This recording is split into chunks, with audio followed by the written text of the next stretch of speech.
Hi everyone.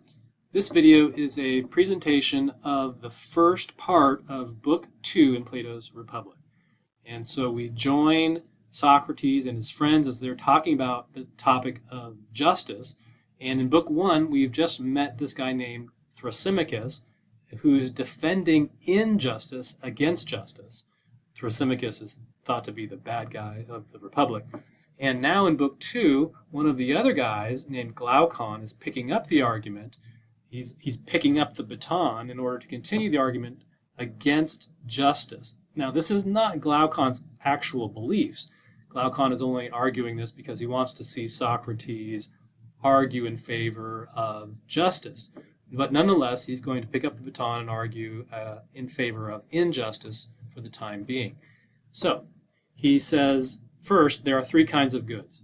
The first kind is the type that you do for its own sake. The second kind is the type that you choose for its own sake and for something else. And the third kind is the kind that you choose only for something else, for some other reason, like medicine. Nobody chooses medicine because they love medicine. They choose it because they love physical health, and medicine helps them get that. He asks Socrates, into which of these would you put justice? Which category? And Socrates says, in the second. That is the category of the things that you would do for its own sake and for the sake of something else. But that surprises Glaucon, and he replies, that's not where most people put it. He says, but in the laborious class, which is category number 3, which must be practiced for the sake of wages and the standing that comes from reputation, but which itself should be avoided because it's difficult. Okay, so now Glaucon states his point or his purpose here. He says first he's going to argue, or he's going to say what justice is and where it comes from. Second, he's going to say that everybody who practices it does it unwillingly out of necessity. And third, he's going to say, and that's okay. It's a reasonable thing to do, to practice injustice. Or to practice justice, but only out of necessity. So let's go ahead and jump into the first point. He says, they say that committing injustice is by nature good, while suffering it is bad, but the greater evil of suffering it outstrips the benefit of doing it. He continues, it seems profitable to promise one another to neither commit injustice or suffer it. And he says, they name what is commanded by law, lawful and just. And so what he's saying here is that people by nature prefer to do injustice, but they don't like to suffer it, so they get into these agreements with one another to promise to behave. And what they mean by behave is just to agree not to hurt one another, not to be unjust. And so that's what justice is. Now, he says in the next paragraph, justice is in the middle of these both, endorsed not as something good, but as worthwhile due to the inability to commit injustice. So in other words, why should they be just? Only because it's worthwhile. It helps people survive, basically. Nobody thinks that being just is good for its own sake. It's just a necessity.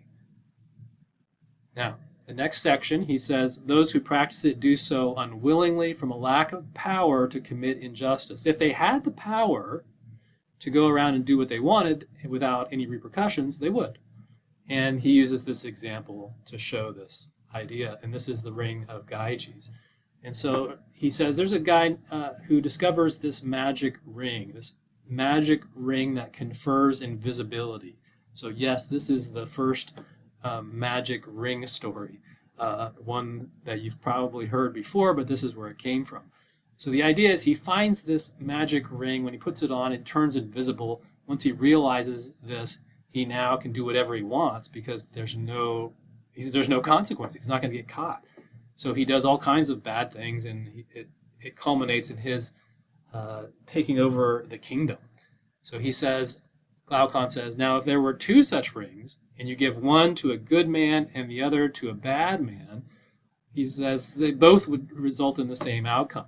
They both would turn bad. They both would give in to their desires. They both would take over and do unjust things because there would be no fear of getting caught. So he says all human beings are like this by nature. We just love to do unjust things. We love to be bad, I guess.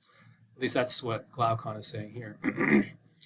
So he says, this is strong evidence someone might surely say that no one is just willingly, but by necessity, meaning we only do what's just because we're afraid of getting caught. Now, he says, in deciding between the two lives we were talking about, we will be able to make a correct decision if we juxtapose the most just man with the most unjust. So let's take two people, two men, one being a good man and the other one being a bad one, and we can further decide whether or not justice is good in its own sake. So take the first man the first man is a good man, right? Let's say he's a good man, he does everything right, but because of he's unlucky. He has a bad reputation. So he for whatever he does, he can't seem to get a break, and everybody thinks he's really a bad, corrupt man, and it ends up he loses everything, goes to jail, and all kinds of things. But he's innocent. So the other one is actually a bad person. He does all kinds of bad things, but he gets away with it. Nobody catches him in it, and they all think he's a good person. And so he's got a good reputation, and he profits, he's successful, and the like. And so Glaucon asks, of these two people, who would you prefer to be? Who would anybody prefer to be? The truly good man who gets thrown in jail, or the bad man who has all the success? He thinks that everybody would choose the bad man because justice in itself isn't worth it.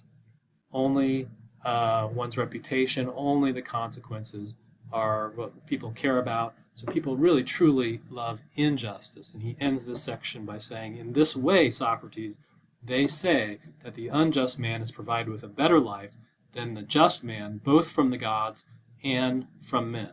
So now at this point in book 2, Socrates is actually going to start arguing for, or make his case for, justice, but that's not given here, so you'll have to read that on your own.